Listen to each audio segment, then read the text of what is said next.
into custody and hold them accountable. I also said that this senseless, tragic incident was a result of two parties that were fighting with each other. Today, I announced that at 0740, I was notified that Ricky Thompson, 17 years old, out of Maynard, Texas, was arrested as one of the participants in the fight at Old Settlers Park. The charges at this time is going to be aggravated assault with a deadly weapon, 2nd degree. Mr. Thompson does not have any criminal history. He is also the subject that we were looking for in the white hoodie. Additionally, what I'd like to say is this case is still ongoing. We have a lot of work to do. We know Ricky Thompson was not the only shooter at this event. We are still looking for other suspects. We are still continuing to gather all evidence, continue to talk to witnesses, and we'll continue to do everything that we can to bring everybody involved to justice. There are more charges to come, both for Ricky Thompson and anybody else that is involved that we take into custody. And again, we will not stop until the McNair family and the Duke family and the other 14 victims get the justice that they rightfully deserve. Mind you, people are going to ask, why haven't we charged with murder? Why just aggravated assault? Please understand that we have a lot of evidence, a lot of casework to continue to do to make sure that we are getting the justice for these families that they deserve. And so as we continue to gather that information, we are working side by side with the Williamson County District Attorney to make sure that we are charging them with the right charges and holding them accountable.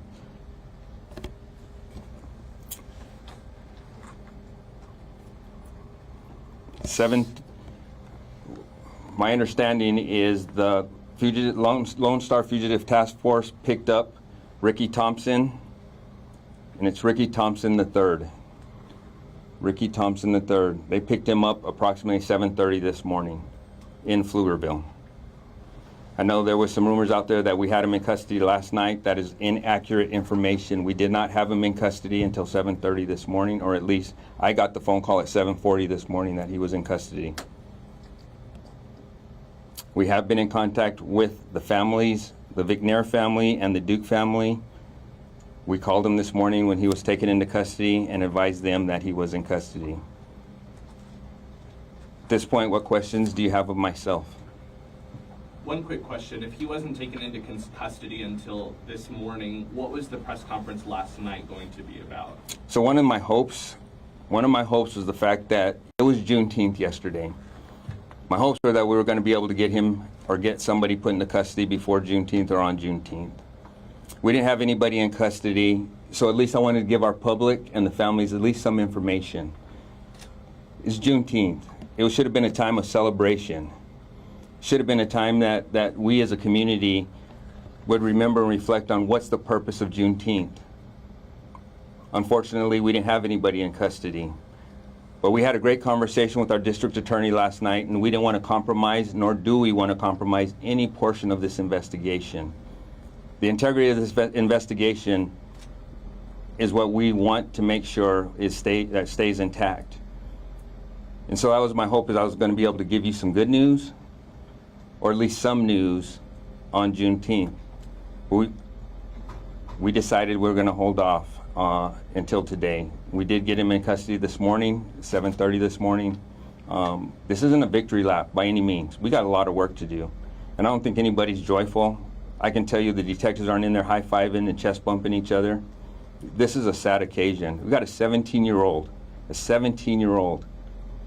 that's in custody right now for pulling out a gun at what should have been an absolutely amazing event, which was an amazing event until this occurred. I know it's still early at this point and they're only aggravated assault charges, but does your department believe that this person is responsible for the deadly shots? So here's what I will tell you. The question was, does our department believe that this person was responsible for the deadly shots? We have a lot of investigation to continue to do. And again, I am not going to compromise the integrity of this investigation, not for you. I'm worried about, and we work for the families, we work for this community, and we're going to make sure that we get the right information out, we make sure we get the right charges, and we're going to continue to work very hard to get that accomplished. And so, unfortunately, I'm not able to give you all the information. When the time comes and we're able to do that, I will get you the information that I can.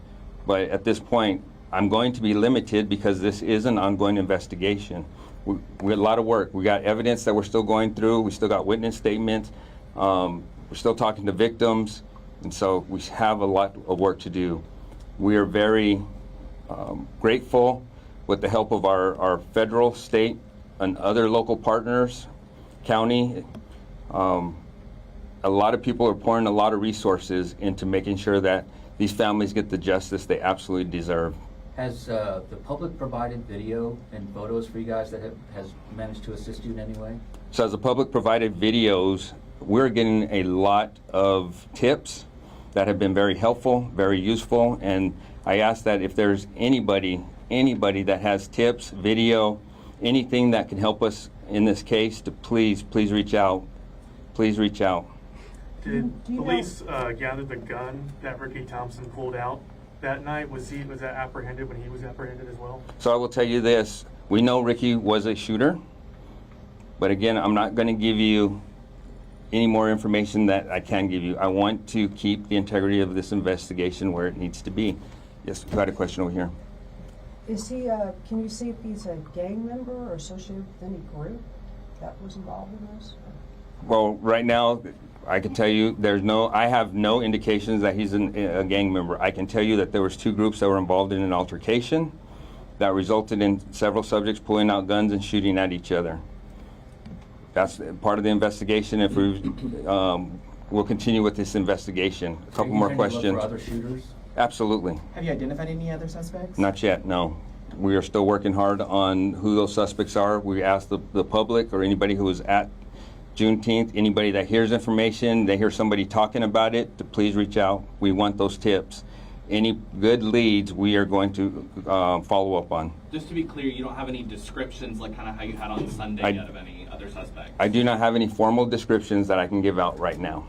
There was a lot of money kind of being offered up for any tips that led to an arrest. Is that going to be doled out to somebody? Did a tip lead to Thompson being arrested? So the question, I believe there's a lot of money being doled out for tips. There's rewards that are out by several different organizations. Thank you to the governor's office. I know we have the ATF, Alcohol, Tobacco, Firearms, and Explosives, ATF. Williamson County Crime Stoppers has offered up money. And so I don't handle that. They follow through with that, so I cannot answer that question. That's going to be up to those different agencies to figure out. We will provide them with whoever gave us tips. Our thing is, right, what we want as an agency is we want people to give us tips. I'll let those agencies handle that portion of it. My thing is I want justice for these families, and I encourage folks that have tips, regardless if there's a payout at the end or not. We need justice for these victims and the families of our deceased. Are any of the bystanders being investigated, or are they all?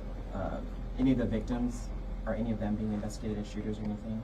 Right now, we're talking to everybody. We want to get to the bottom of why this happened, how it happened, and who was all involved. So everybody is being interviewed. Now, identifying who was offenders in this, that's part of our job to do. And like I said, this is a very complex investigation, and we want to know who all was involved and who wasn't. So potentially some of the victims could have been involved? Because some of the victims could have been involved? Well, of the 14 who were injured, yeah. As far as I know, I have not got that information. All I know is there's 14 victims that had gunshot wounds that went to the hospital. Do you have the correct spelling for Ricky Thompson for our records? Ricky, first name Ricky. Thompson, Thompson, the third. 6/2 of 2007 is his birthday.